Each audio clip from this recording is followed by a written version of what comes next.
Good morning, class. My name is Ms. Baldwin, and welcome back to English Literature 101. Before we begin class today, I would like to have you take out your journals and answer this prompt on the board. Describe your dream job.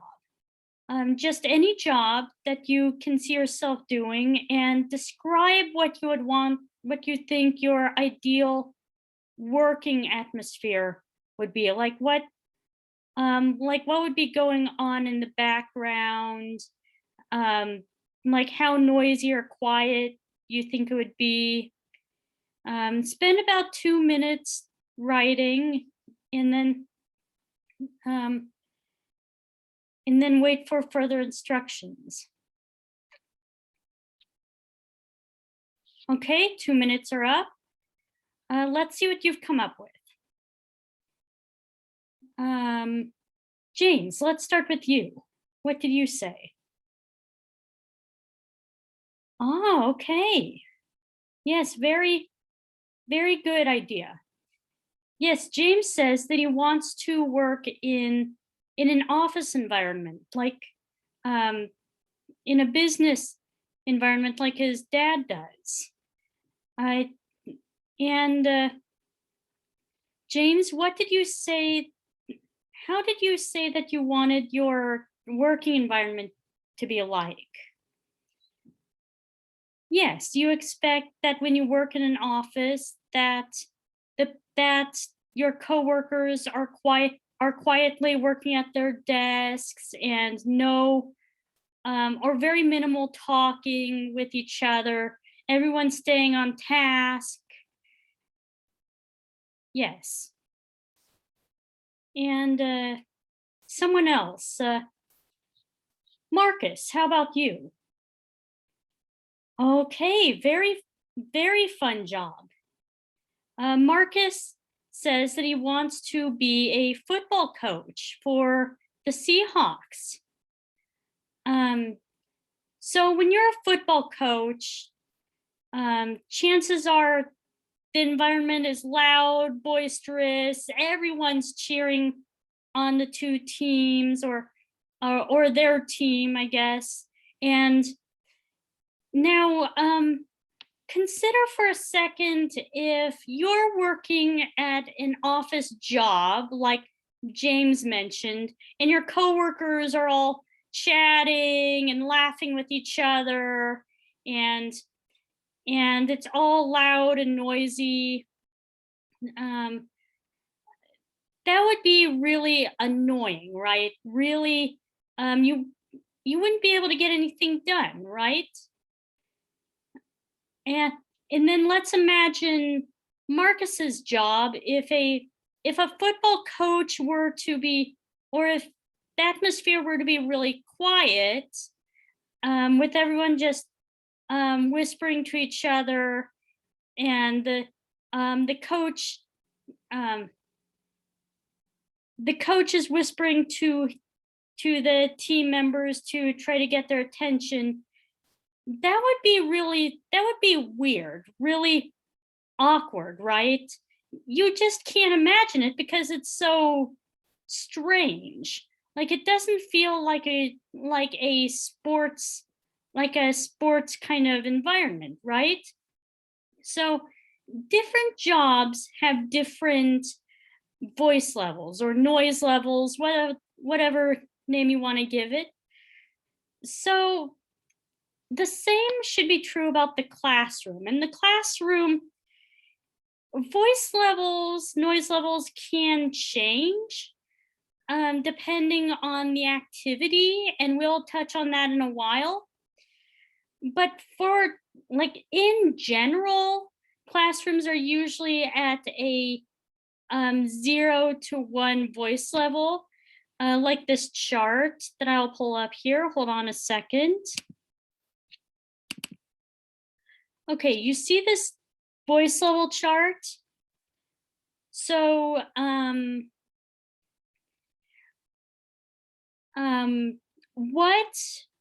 what activity do you think we would be using for if the class were supposed to be like really completely silent. Jessica, how about you? That's right, Jessica. We would like taking a test or something.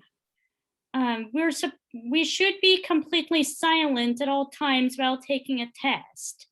As my past teachers have told me, talking constitutes cheating, which isn't always true, but that is the assumption. How about level 1, which is a whisper? James. Okay.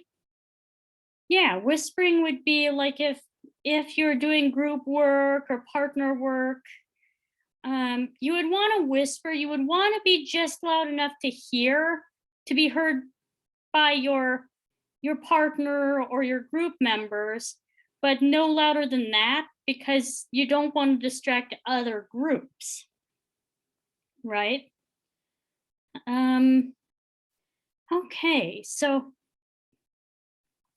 how about normal speaking level, like the speaking level I'm using right now? Elliot. Yes, when you're answering a question in class, when you raise your hand and the teacher calls on you and you answer, that is using a level 2 voice level. Okay. Now how about loud voice? Like louder than you would use for giving an answer in class. Jane, how about you? Yes, when you're giving a presentation in class, or yeah, just giving a presentation in class, oral report. Yes, you would use a loud voice to be heard to make sure that the whole class can hear you. Yes. And finally, level 4, shouting. This one's a little bit trickier. Which one do you think shouting, or where do you think you should use shouting? Paul. Okay. Yes, for the most part, we only shouting is only acceptable when you're outside or in the gym or somewhere kind of isolated from the rest of the classrooms, right? Because for the most part, we want to stick to the 4 levels below 4, so that we don't disturb the other classrooms around us. So, you know, if a normal class is going on and one of you is using, might be using too loud of a voice, or like if you're doing a group project and you might be using a voice louder than one, I might say, you know, hey, Paul, I can hear that I've noticed that your voice level is a little over the level it should be at. Could you bring it down, please, to a 1, please? Thanks. Or if the whole class could be at a higher level than it should, it happens.